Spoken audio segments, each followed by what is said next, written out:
आखिरी पत्ता। O Henry.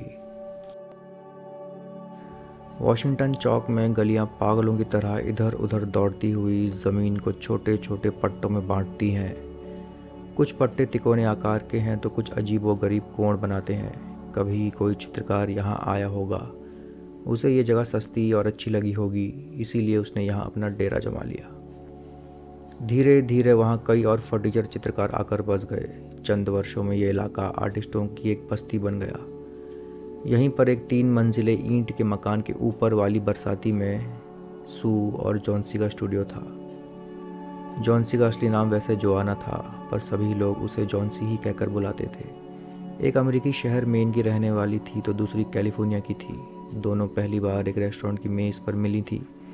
बातचीत के दौरान उन्होंने पाया कि उनकी कलात्मक रुचियां एक दूसरे से काफ़ी मेल खाती हैं। इसी वजह से दोनों ने मिलकर एक स्टूडियो खोल लिया। ये बात मई के महीने की थी। नवंबर की ठंड आते ही एक अजनबी बीमारी, जिसे डॉक्टर निमोनिया कहते हैं, ने बस्ती के कई लोगों को अपने बर्फीले हाथों से आ दबोचा। बस्ती के पूर्वी हिस्से में कहर बरपाने के बाद ये बीमारी दबे पांव बस्ती की संकरी भूल भुलैयों वाली गलियों में भी प्रवेश कर चुकी थी। कम उम्र की जॉन्सी, जिसका खून कैलिफोर्निया की पश्चिमी हवाओं द्वारा पहले ही पतला हो चुका था, इस खूंखार बीमारी का शिकार हो गई। जॉन्सी बिना हिले डुले दिन भर अपने पलंग पर पड़ी रहती और खिड़की के बड़े कांच के सामने वाली ईंट के मकान को ताकती रहती थी। एक दिन डॉक्टर ने आकर जॉन्सी का मुआयना किया। फिर दरवाजे के पास हल्की सी आवाज़ में उन्होंने सू से कुछ शब्द कहे। 10 में से केवल एक चांद से बचने का, उन्होंने थर्मामीटर पर पारा झटकते हुए कहा। वो भी तब जब उसमें जिंदा रहने की कुछ ललक जगे। इस भयानक बीमारी के सामने हमारी सभी दवाएं फेल हैं। इतने लोग मर रहे हैं कि उन्हें दफनाने के लिए ताबूत कम पड़ रहे हैं। तुम्हारे मित्र ने तो जैसे ठीक न होने की कसम खा ली है। उसे क्या कोई निराशा सता रही है? वो एक दिन नेपल्स में समुद्र की खाड़ी का चित्र पेंट करना चाहती है, सू ने कहा। इस मौके पर पेंटिंग की बात छोड़ो भी, ये बताओ, क्या वो किसी मर्द वगैरह के चक्कर में तो दुखी नहीं है? नहीं डॉक्टर, ऐसा कुछ भी नहीं, सू ने डॉक्टर को आश्वस्त किया। तब तो बस उसके बदन की कमज़ोरी ही है, डॉक्टर ने कहा। मेरा जो कुछ मेडिकल ज्ञान है उससे मैं अपनी ओर से तो भरसक प्रयास करूंगा ही, पर जब मरीज़ अपने जनाजे में गाड़ियों की संख्या गिनना शुरू कर देते हैं तो मैं अपनी दवाओं की असरदार ताकत को 50% घटा देता हूँ। अगर तुम उसे किसी भी बहाने ज़िंदा रहने के लिए प्रेरित कर सको तो उसके बचने की संभावना 10 की बजाय 5 में से 1 हो जाएगी। डॉक्टर के चले जाने के बाद सू अपने कमरे में जाकर फूट फूट कर रोई। उसका जापानी रुमाल आंसुओं से तर हो गया। फिर वह ड्राइंग बोर्ड लेकर एक गाने की धुन पर सीटी बजाती हुई जॉन्सी के कमरे में आई। जॉन्सी का मुंह खिड़की की ओर था। वो पलंग पर चुपचाप पड़ी थी। उसकी चादर की एक भी सिलवट नहीं हिल रही थी। ये सोच कि जॉन्सी सो रही है, सू ने सीटी बजाना बंद कर दिया। थोड़ी देर में सू अपनी पेंटिंग में खो गई। वो 2 घोड़े बना रही थी जिनमें से एक पर एक रेड इंडियन सवार था। तभी उसे एक हल्की सी आवाज़ सुनाई पड़ी। आवाज़ जब दोबारा आई तो वो झट अपना काम छोड़कर जॉन्सी के पलंग के पास गई। जॉन्सी चुपचाप पड़ी थी। उसकी आंखें पूरी तरह खुली थी। वो खिड़की के बाहर टकटकी लगाए ताक रही थी और उल्टी गिनती गिन रही थी। 12, उसने कहा। फिर कुछ देर बाद 11, फिर 10, 9, 8, 7 तो उसने एक ही सांस में इकट्ठे कह डाले। सू भी ध्यान से खिड़की के बाहर देखने लगी। आखिर जॉन्सी क्या गिन रही है? बाहर एक छोटा सा मैदान था और उसके 20 फीट की दूरी पर दूसरे घर की ईंट की दीवार थी। एक गठीले तने वाली बेल जिसकी जड़ सड़ चुकी थी, दीवार पर आधी ऊंचाई तक चिपकी थी। पतझड़ की सर्द हवाएं बेल के लगभग सभी पत्तों को उड़ा ले गई थी। अब बेल की टहनियों का सिर्फ कंकाल बचा था जो दीवार की ढहती ईंटों से चिपका था। क्या बात है जॉन्सी? सू ने पूछा। 6, जॉन्सी ने फुसफुसाते हुए कहा। अब वो तेजी से झड़ रही हैं। 3 दिन पहले लगभग 100 थी। उन्हें गिनते गिनते मेरा सिर चकरा गया, परंतु अब गिनना आसान है। लो, एक और गिर गई। अब केवल 5 बची हैं। 5 क्या? कुछ तो बताओ जॉन्सी। पत्तियाँ, उस पुरानी बेल पर। जब आखिरी पत्ती झड़ जाएगी तब मैं भी चल बसूंगी। मुझे पिछले 3 दिनों से इस बात का आभास हो रहा है। क्या तुम्हें डॉक्टर ने नहीं बताया? मैंने इस तरह की बकवास पहले कभी नहीं सुनी, सू ने ऐतराज़ के लहजे में कहा। इन बूढ़ी पत्तियों का तुम्हारी तबीयत के ठीक होने से भला क्या लेना देना? मुझे याद है कि ये बेल हमेशा से तुम्हें बहुत प्यारी लगती थी, पर इतनी पागल ना बनो। अभी सुबह ही डॉक्टर ने मुझे बताया कि तुम्हारे अच्छे होने की संभावना 10 में से 1 है। ये एक अच्छी संभावना है। थोड़ा धीरज रखो और लो, ये सूप पियो।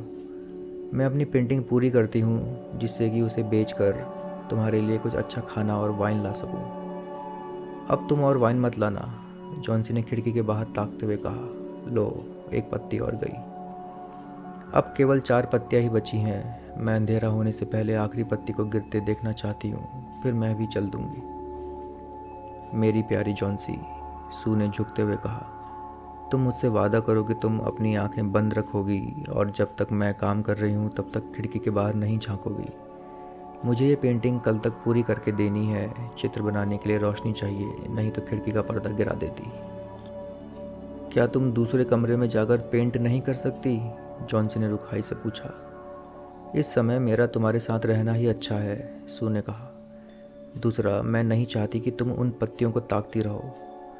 जैसे ही तुम्हारा काम खत्म हो तुम मुझे बता देना, जॉन्सी ने अपनी आँख मूंदते हुए कहा। उसका चेहरा एकदम सफ़ेद था और वो किसी निश्चल मूर्ति की भांति शांत पड़ी थी। वो बोली, मैं आखिरी पत्ते को गिरते देखना चाहती हूँ। मैं इंतज़ार करते करते थक गई। मैं सोचते सोचते भी थक गई हूँ। मैं अब दुनिया की हर चीज़ के साथ अपनी जकड़ और लगाव ढीला करना चाहती हूँ और फिर मुक्त होकर उन सूखी पत्तियों की तरह तैरते हुए धीरे धीरे नीचे और नीचे गिरना चाहती हूँ। थोड़ा सोने की कोशिश करो जॉन्सी, सू ने कहा। मैं ज़रा बैरम को बुलाती हूँ। मैं एक खदान मजदूर का चित्र बना रही हूँ और चाहती हूँ कि बैरम कुछ देर तक मॉडल जैसा खड़ा रहे। मैं बस 2 मिनट में आई, तब तक तुम बिल्कुल मत हिलना। बूढ़ा बैरम भी एक पेंटर था जो उसी मकान में निचली मंजिल पर रहता था। वो कोई 60 साल का होगा। उसकी लंबी दाढ़ी थी। बैरम एक हारा और असफल पेंटर था।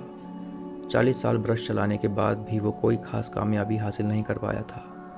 उसके दिल में हमेशा एक मास्टरपीस पेंट करने की तमन्ना थी, परंतु वो उसे कभी शुरू नहीं कर पाया था। कई सालों से उसने कोई अच्छी कलाकृति नहीं बनाई थी।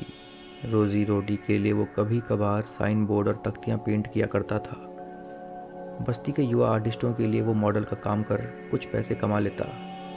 वो शाम को जमकर दारू पीता और अपनी आने वाली मास्टरपीस कलाकृति के बारे में सबको बताता फिरता।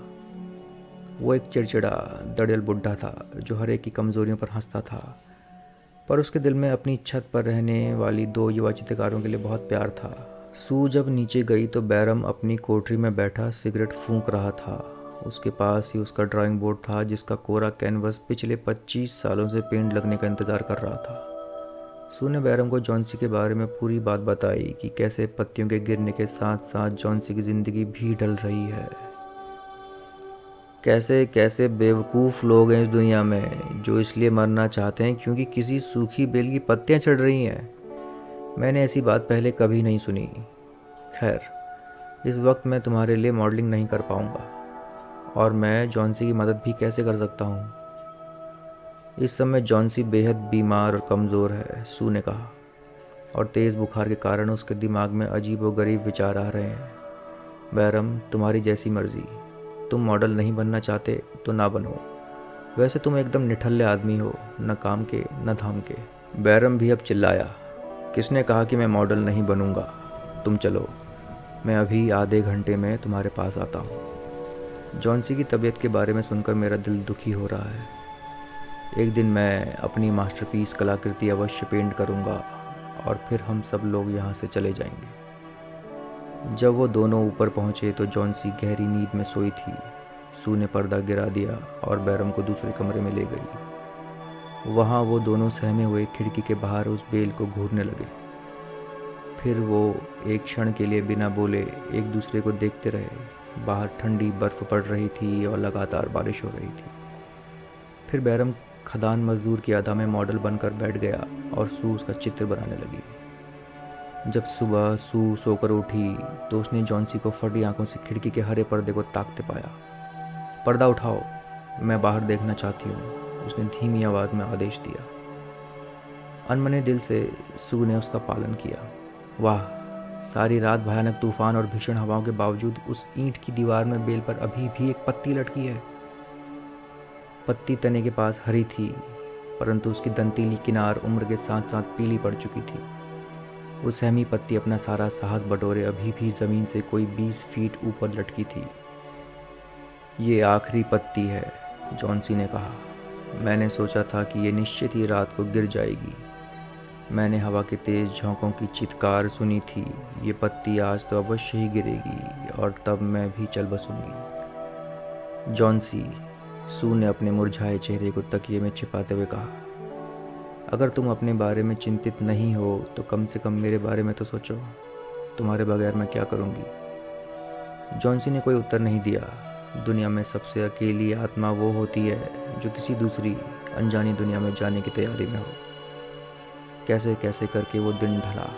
शाम की धुंधली रोशनी में उन्हें अभी भी वो आखिरी पत्ता साफ दिखाई दे रहा था। रात होते ही उत्तरी हवा ने अपना तांडव नृत्य दोबारा शुरू कर दिया और तेज़ बारिश की बूंदें लगातार खिड़की के कांच से टकराकर गिरती रही। जैसे ही पॉँव फटी और थोड़ा उजाला हुआ, वैसे ही जॉन्सी ने खिड़की का पर्दा हटाने का आदेश दिया। बेल पर लगा आखिरी पत्ता अभी भी था। जॉन्सी काफ़ी देर तक लेटे लेटे उसे निहारती रही। फिर उसने सू को बुलाया, जो कि चौके में गैस पर चिकन सूप बना रही थी। मुझसे भारी गलती हुई है सू, जॉन्सी ने कहा। न जाने क्यों वो आखिरी पत्ता अभी भी वहाँ है। वो पत्ता मेरी दुष्टता बताता है। मैं मरने की सोच रही थी, जो एक पाप है। अब तुम मेरे लिए थोड़ा सूप ले आओ, साथ में एक कप दूध भी। हाँ, उससे पहले ज़रा आईना तो देना। फिर मेरी पीठ के पीछे कुछ तकिए की टेक लगा दो, जिससे मैं तुम्हें खाना बनाते हुए देख सकूं। 1 घंटे के बाद जॉन्सी ने फिर कहा, सू, एक दिन मैं नेपल्स में समुद्र की खाड़ी पेंट करना चाहती हूँ। शाम को जब डॉक्टर आए तो सू उन्हें दरवाजे तक छोड़ने आई। अब ठीक होने की अच्छी संभावना है, डॉक्टर ने सू से हाथ मिलाते हुए कहा। अगर अच्छी तरह देखभाल करोगी तो तुम अवश्य जीत जाओगी। अब मैं नीचे जा रहा हूँ, जहाँ एक और मरीज को देखना है। एक बूढ़ा आदमी है, नाम है बैरम। शायद कोई आर्टिस्ट है। उसे भी लगता है निमोनिया हो गया। मरीज़ की हालत काफ़ी ख़राब है और बचने की कोई उम्मीद नहीं। आज उसे इलाज के लिए अस्पताल ले जाया जाएगा। अगले दिन डॉक्टर ने सू से कहा, तुम्हारी दोस्त अब खतरे से बाहर है, तुम बाजी जीत गई। उसे अब अच्छा खाना खिलाओ बस। उस शाम जब सू जॉन्सी के पास से गई तो वो पलंग पर बैठी इत्मीनान से ऊन का एक मफलर बुन रही थी। सू ने अपना हाथ उसके कंधे पर रखा। मुझे तुम्हें कुछ बताना है, उसने कहा। बैरम का आज अस्पताल में निमोनिया से देहांत हो गया।